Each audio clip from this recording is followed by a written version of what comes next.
বাংলাদেশের নাট্য পরিচালক হিসেবে চয়নিকা চৌধুরী একটি জনপ্রিয় এবং নন্দিত নাম।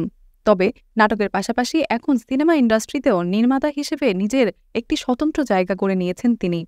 পুরুষশাসিত এই ইন্ডাস্ট্রিতে একজন নারী নির্মাতা হিসেবে নিজের দক্ষতা এবং মেধার প্রমাণ দিয়ে এসেছেন তিনি সেই প্রথম থেকেই। এই সময়ে এসে নারী নির্মাতাদের মধ্যে শীর্ষে আছেন তিনি, একথা চোখ বন্ধ করে বলা যায়।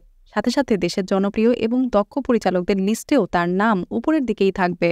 একক নাটকের নির্মাতা হিসেবে ৫০০-র বেশি নাটক পরিচালনা করে অন্য এক দৃষ্টান্ত তৈরি করেছেন তিনি। ২০০১ সালে শেষবেলায় নাটকের মধ্য দিয়ে পরিচালক হিসেবে যাত্রা শুরু করে বিগত ২ দশকের বেশি সময় ধরে অবিরাম কাজ করে চলেছেন চয়নিকা চৌধুরী। বিশেষ করে রোম্যান্টিক এবং সাহিত্য নির্ভর গল্পের নাটকে তিনি একজন অসাধারণ পরিচালক হিসেবে নিজেকে প্রতিষ্ঠিত করেছেন। এতটা সময় ধরে কাজ করার পরে এই সময়ে এসেও সাধারণ মানুষের রুচি, মধ্যবিত্তের আবেগ খুব সহজেই ছুঁয়ে যেতে পারেন বলেই এখনও হাজার নির্মাণের ভিড়ে তার কাজগুলো আলাদা মর্যাদা পায়। টেলিফিল্ম মানেই যে পরিচালকের নামটি বিশেষভাবে উচ্চারিত হবে তিনি চয়নিকা চৌধুরী। শূন্যের দশকের শুরুতে মাহফুজ আহমেদ, শমিকা ইসার, বিপাশা হায়াত, আফসানা মিমিরা ছিলেন চয়নিকার নির্মাণের নিয়মিত মুখ।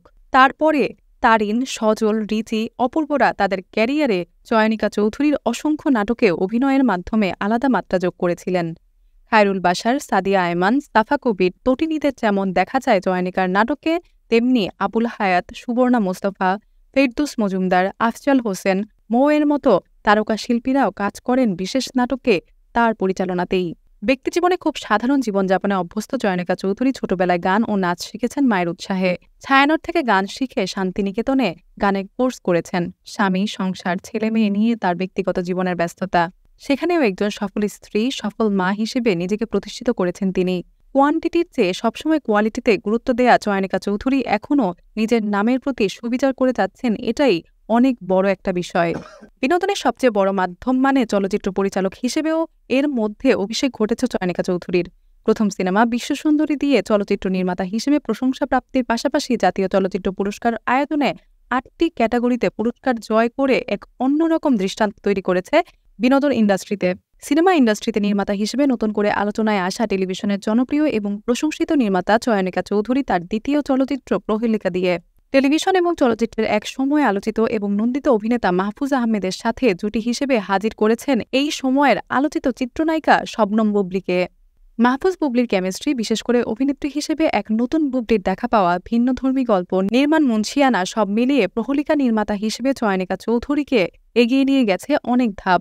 কাগজের বউ নামের একটি সিনেমার নির্মাতা হিসেবেও দেখা গেছে চয়নিকা চৌধুরীকে।